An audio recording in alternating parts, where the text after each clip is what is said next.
Są we Sarajewie, stolicy Bośni i Hercegowiny. Wielokulturowe, wieloetniczne, wielokonfesyjne miasto.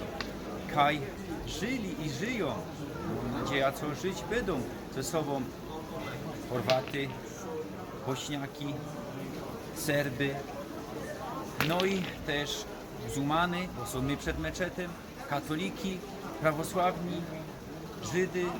Te wszystkie chromy tutaj mamy. Są my na starym tureckim mieście, Baszczarszija.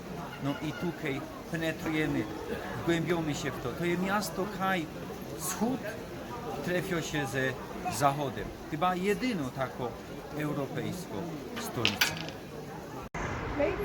Tutaj mamy łaciński most i genau tutaj Gavrilo Princip w 1914 roku zaszczelił Franca Ferdynanda Habsburga.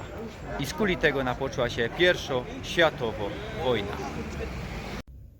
Meczetów tu jest we pieruny, już nawiedzą trzeci, a to jeszcze nie wszystkie.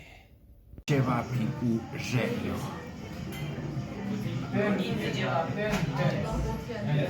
Jedan čajmak, jedna voda, jel tako? Nije, nego je lemon, kola i jogurt. Yes. I imate 2, 10, 5. Muslimski cmentarz i ci, co poginęli w domowej wojnie w latach 1992-95, bo tutaj napoczęła się w 95 wojna i tutaj we Bośni i Hercegowinie była najtragiczniejsza.